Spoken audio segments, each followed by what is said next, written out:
Your electronic parking brake light is flashing, don't ignore it. This isn't just another dashboard warning. If you keep driving, you risk wheel lock, brake failure, or a huge repair bill. In this video, I'll show you why it happens, how to diagnose it, and how to fix it, step by step. We'll cover the 7 most common causes, from easy DIY checks to issues that need a pro. Let's get started and keep your car safe. First, check your battery. The EPB needs strong voltage to work. If your battery is weak or old, the EPB can't get enough power and triggers the warning. Has your car been sitting unused, or is it cold outside? Both drain batteries fast. Use a multimeter. A healthy battery should read 12.4-12.6 volts with the engine off. Below 12 volts, charge or replace the battery. Even if your car starts, a weak battery can still cause EPB faults. Always check the battery first, it's the easiest fix.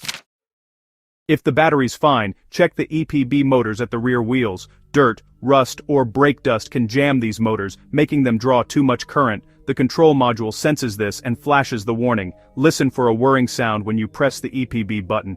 No sound, or just a click. The motor may be jammed or burned out. A dead motor means your parking brake won't work. Serious safety risk. Replacing the motor isn't too hard, but if you're unsure, get a pro.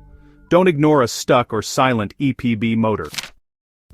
Sometimes, the problem isn't the EPB, it's your brake pedal switch. The EPB won't release unless it senses your foot on the brake. If the switch fails, the system thinks you're not pressing the pedal and flashes the warning. Quick test: do your brake lights work? If not, the switch is likely bad. This is a cheap, easy fix, usually a 10-minute job. Replace the switch and restore both safety and EPB function. Low brake fluid can trigger the EPB light and signals a bigger problem. Check the fluid reservoir under the hood. If it's below the min line, don't just top it up. Worn brake pads or a leak could be the cause. Inspect pads and look for leaks under the car or around wheels. Brake fluid leaks are dangerous. Don't drive. Get it fixed immediately. The EPB light is warning you about your whole brake system. Take it seriously. Modern cars have miles of wiring, and one bad connection can trigger the EPB light. Wires to the rear calipers face water, salt, and debris. Damage or corrosion is common. Check fuses first. A blown fuse is a cheap fix. Inspect connectors for corrosion or looseness, especially near the wheels.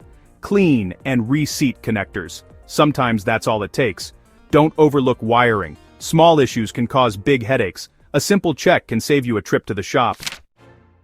If everything else checks out, the EPB control module might be failing. It's rare, but water damage, heat, or age can kill the module. Symptoms: random warning lights, EPB not engaging or releasing, or inconsistent operation. Diagnosing this needs a professional scan tool.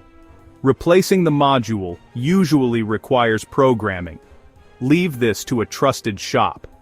If your scan tool can't talk to the module, it's likely dead.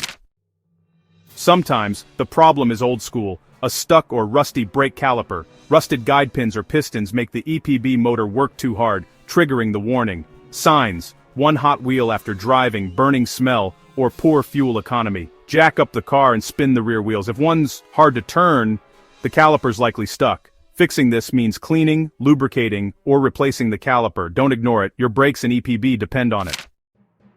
Don't panic if your EPB light flashes, just follow these steps. Start with the easy checks: battery, fuses, brake fluid. Most problems are simple and fixable at home. If it's a bigger issue, you'll know what to tell your mechanic. Every fix makes you a smarter car owner. For more DIY tips, subscribe to Car Fix School. Thanks for watching. Drive safe.